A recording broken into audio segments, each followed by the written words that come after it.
ଆମେ ଏବେ ଯାଉଛୁ ମିନି କେଦାରନାଥ। ତ ଚାଲ ମିନି କେଦାରନାଥ କି ଦେଖିଛ ରେ? ଆସ ଆସ ଆସ ଦେଖିବା ମିନି କେଦାରନାଥ ଆସ। ମାନେ ମୁଁ ଏବେ ମିନି କେଦାରନାଥରେ ପହଞ୍ଚିଗଲି। ତ ଦେଖଉଛି ଆପଣଙ୍କୁ, ଆପଣମାନେ ଦେଖନ୍ତୁ।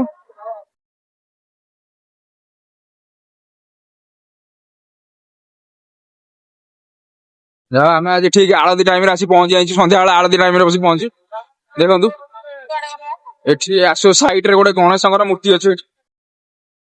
ଚାଲ ଯିବା।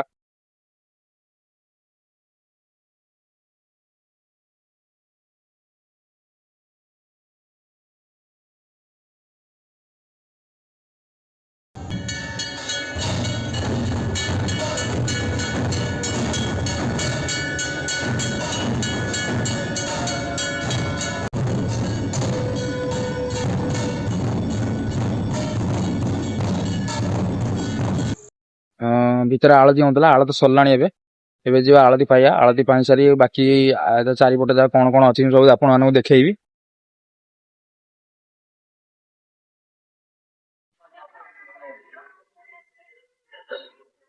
ମୁଁ ଏବେ ମିନି କେଦାରନାଥ ଭିତରେ ଅଛି। ତ ଦେଖନ୍ତୁ ଇଏ ହଉଛି ମିନି କେଦାରନାଥର ଭିତରର ଦୃଶ୍ୟ। ଦେଖନ୍ତୁ, ଦେଖୁଛି ଆପଣଙ୍କ ଭିତରେ ସବୁ। ଭାଇ ମାନେ ଏଠି ଖାଲି ମିନି କେଦାରନାଥ ନୁହଁ, ତ ଆଦି ଯୋଗୀଙ୍କର ବି ଗୋଟେ ପ୍ରତିମୂର୍ତ୍ତି ହେଇଛି। ଦେଖନ୍ତୁ, ଦେଖଉଛି ଆପଣ ମାନଙ୍କୁ।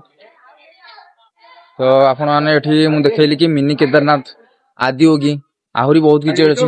ଏ ଜାଗା ଏବେ ନୂଆ ନୂଆ ତିଆରି ହେଇଛି, ଭଲସେ କାମ ହେଇନି, ଧୀରେ ଧୀରେ କାମ ଚାଲିଛି। ତ ମୁଁ ଏଠି ଇନଷ୍ଟାରେ ଭିଡିଓ କିଛିଟା ଦେଖିଥିଲି। ଗୋଟେ ନୂଆ ବର୍ଷ ଟାଇମରେ ଗୋଟେ ଭିଡିଓ ଦେଖିଥିଲି। ମାନେ ଏତେ ଜାମ୍ ଥିଲା ଏ ଜାଗା, ଲୋକ ମାନେ ବିଲ ଭିତରେ ପଶିକିରି ଦୌଡି ଯାଉଥିଲେ ଜାଗା ଦେଖିବାକୁ, ଯୋଉଟା ଭଗବାନଙ୍କୁ ଦର୍ଶନ କରିବାକୁ। ଏବେ ତ ପୁରା ଫାଙ୍କା ଅଛି, ଆମେ ଆରାମସେ କିଛି ନାହିଁ ଆଳତି ଟାଇମରେ ଆସି ପହଞ୍ଚିଲୁ। ଆପଣମାନେ ଆସନ୍ତୁ, ଆପଣମାନେ ଆସନ୍ତୁ, ଦେଖନ୍ତୁ ଜାଗାଟା ବହୁତ ଭଲ ହେଇଛି। ଆଗକୁ ବି ଆହୁରି ବହୁତ ଭଲ ହବ ଜାଗା। କାମ ଚାଲିଛି, ଧୀରେ ଧୀରେ କାମ ଚାଲିଛି। ଆପଣମାନେ ନିଜେ ଆସିଲେ ଜାଣିପାରିବେ। ତ ଲୋକେସନ ମୁଁ କହିଦଉଛି, ଯାଜପୁରର ପାଟନା ବ୍ଲକ। ତ ଆସିକି ଆପଣ ଏଠି ଆଦିଙ୍କ ପ୍ରତିମୂର୍ତ୍ତି, ତା ସାଙ୍ଗରେ ମୋ ମିନି କେଦାରନାଥ ଦେଖିପାରିବେ।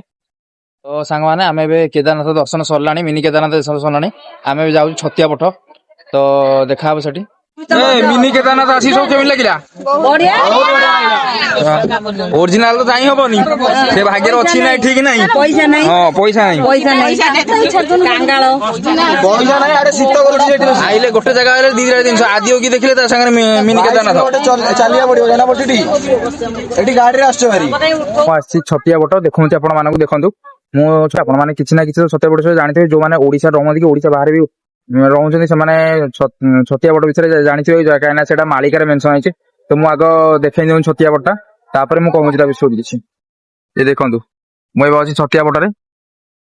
ମୁଁ ଛତିଆ ବଟ ବିଷୟରେ ଯାହା ବି କିଛି ଜାଣିଛି ମୁଁ ଆପଣ ମାନଙ୍କୁ କହୁଛି। ମୁଁ ଯେତିକି ଜାଣିଛି, ଛତିଆ ବଟରେ ମାନେ ବଡ ଠାକୁର ପୁରୀ ଛାଡି ଦିନେ ନା ଦିନେ ଛତିଆ ଆସିବେ। ଆଉ ଯେବେ ଆସିବେ ସେଦିନ କଳିଯୁଗ ଶେଷ ହବ। ଆଉ ପାପୀର ପାପ ବଢିଯିବ। କଳିଯୁଗରେ ପାପର ସଂହାର କରିବା ପାଇଁ ଜଗନ୍ନାଥ କଳ୍କି ଅବତାର ଧରିକି ଛତିଆ ଆସିବେ। କଳ୍କି ଅବତାର ହଉଛି ଜଗନ୍ନାଥଙ୍କର 10ମ ଅବତାର। ଆଉ ଆପଣ ମାନେ ଦେଖିଥିବେ, ପୁରୀରେ ଜଗନ୍ନାଥଙ୍କର ଅଧା ଶରୀର ଅଛି, କିନ୍ତୁ ଛତିଆରେ ବଡ ପୁରା ଶରୀର ଅଛି। ଆଉ ଆପଣ ମାନେ ଜାଣିଥିବେ କି 22 ପାହାଚରେ ମିନ ଖଳିବ, ଆକ୍ଚୁଆଲି ଛତିଆରେ ସେଇଟା ହଉଛି 22 ପାହାଚରେ ମିନ ଖଳିବ। ଆଉ କଥା, ବଳଭଦ୍ର, ଏଠି ଗୋଟେ ଖଣ୍ଡା ଅଛି ଯୋଉଟା କି ବଳଭଦ୍ରଙ୍କ ହାତରେ ଅଛି। ତ ସେ ଖଣ୍ଡା ପ୍ରତିଦିନ ବଢି ଚାଲିଛି। ଯୋଉଦିନ ସେ ଖଣ୍ଡା 12 ହାତ ହେଇଯିବ, ତ ସେଦିନ କଳିଯୁଗ ଶେଷ ହେଇଯିବ। ତ ମୁଁ ଯେତିକି ଯାହା ଜାଣିଥିଲି ଆପଣ ମାନଙ୍କୁ କହିଲି। ତ ସେମାନେ ଆପଣ ଆସନ୍ତୁ ଛତିଆ, ଭିତରେ ପଚାରିଲେ ସେମାନେ ଆହୁରି ଭଲସେ ମୋ ଠାରୁ ଅଧିକା କିଛି କହିପାରିବେ। ମୁଁ ଏ ଭିତରକୁ ଯିବି, ତ ଆଉ କିଛି ଯାହା ଜାଣିଛି ମୁଁ ଆସି ଆପଣ ମାନଙ୍କୁ ଜଣାଇବି। ତ ଆପଣ ମାନେ ବି ଏଠିକି ଆସନ୍ତୁ, ତ ଜାଣନ୍ତୁ ମାଳିକାରେ କଣ ଲେଖା ହେଇଛି କଣ ନାହିଁ, ସେ ବିଷୟରେ ଜାଣିନାହାନ୍ତି, ଏଠି ଆସି ବୁଝନ୍ତୁ, ଜାଣନ୍ତୁ। ତ ସାଙ୍ଗମାନେ ଦେଖା ହବ ମୋର ଆଉ ଗୋଟେ ନୂଆ ବ୍ଲଗରେ। ଜୟ ଜଗନ୍ନାଥ।